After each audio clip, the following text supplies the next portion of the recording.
E aí, meu povo, tudo bem com vocês? Bem-vindos ao Piano Azul. O meu nome é Davi e hoje eu vou ser o seu guia.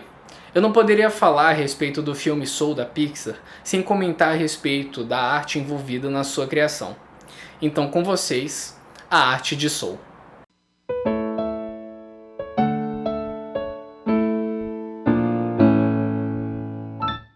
Atenção, este vídeo contém spoilers.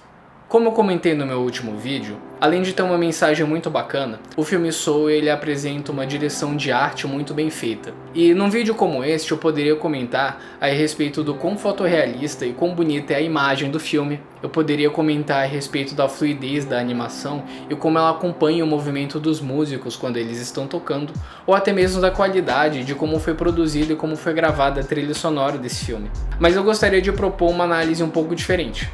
Eu quero comentar a respeito de como eles utilizaram a arte para deixar a história mais envolvente e mais interessante para o telespectador. Vamos nessa?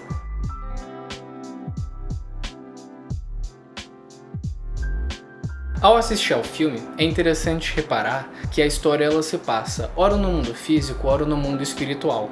E um dos grandes desafios ao se construir a narrativa do filme é fazer essa separação de uma maneira que seja fácil ao telespectador perceber que a história está se passando num mundo diferente, mas ao mesmo tempo não gerar estranheza e não ficar aquela coisa fantasmagórica. E uma das maneiras que os criadores eles tiveram de resolver esse problema foi justamente separar por cores os mundos.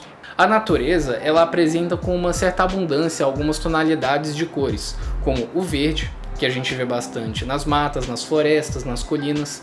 A gente vê bastante amarelo e vermelho nas terras e nos seres vivos, mas tem algumas cores que a gente vê muito raramente. E essas duas cores são justamente o azul e o roxo. Tem um fenômeno que é muito interessante e que ele ilustra isso que eu estou explicando.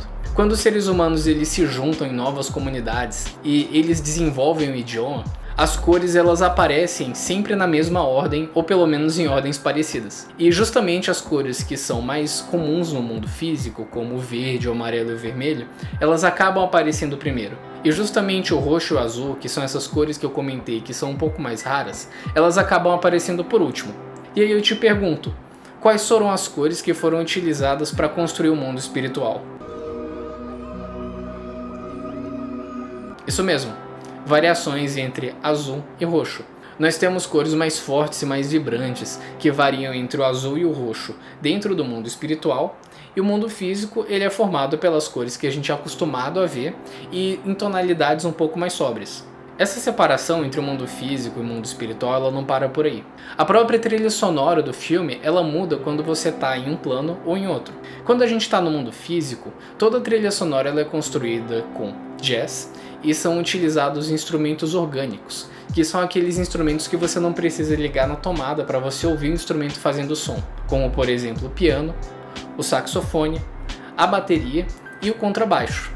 Agora, quando nós viajamos para o mundo espiritual, nós temos uma trilha sonora que ela é inteira construída a partir de instrumentos sintetizados, que são sons que eles são criados a partir de ondas elétricas que elas são modeladas e assim a gente tem o som. E uma coisa muito bacana que o filme faz é que há cenas em que você tem uma transição entre o mundo espiritual e o mundo físico, que é, por exemplo, quando o Joe ele salta do mundo espiritual e ele vem para a Terra. E o que acontece com a trilha sonora nessa hora? A gente acaba tendo uma mistura entre esse instrumento sintetizado através de um pad e a gente tem o som do piano fazendo um arpejo bem agradável, que faz justamente essa transição entre o espiritual e o físico de uma maneira que não seja tão brusca. Hey, take a look!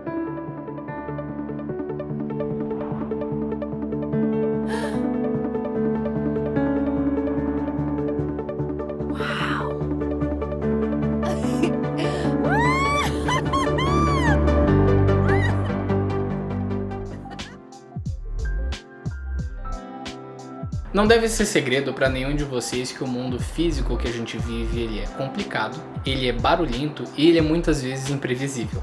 O mundo espiritual de Soul, por outro lado, ele é extremamente simples e ele é bastante agradável. Pegue as almas, por exemplo. Observe que as almas elas têm poucas formas e apenas uma outra característica que as identifica. Os Zés então nem se fala. Quando muito, eles são desenhos de 2 dimensões. Pelo menos eles lembram aqueles quadros cubistas de Pablo Picasso. E o que é que isso quer dizer pra gente? Quanto mais abstrato você se torna, mais simples se tornam as suas formas. O filme se apega tanto à simplicidade do mundo espiritual que quando estamos na sala de todas as coisas, onde precisamos ter formas mais complicadas e que lembrem o mundo físico de alguma forma, aqueles objetos eles não apresentam nem cor nem textura. Eles são todos acinzentados e eles são lisos.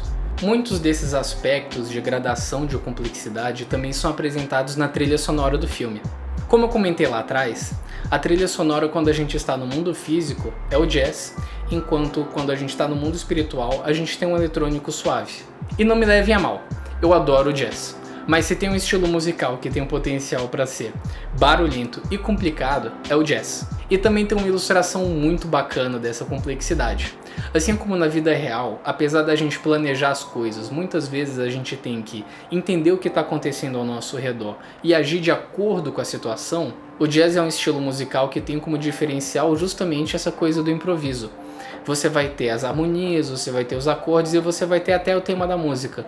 Mas muito a pedido do próprio músico, o que ele coloca é a assinatura dele ali, tocando e fazendo improvisos de acordo com o que dá na telha ou o que faz sentido naquele momento.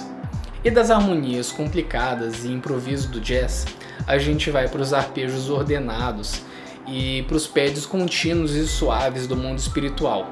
A gente foi do complicado e caótico para o simples e ordenado.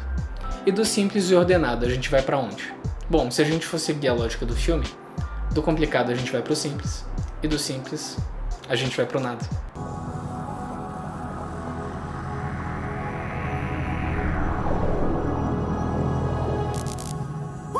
Wait.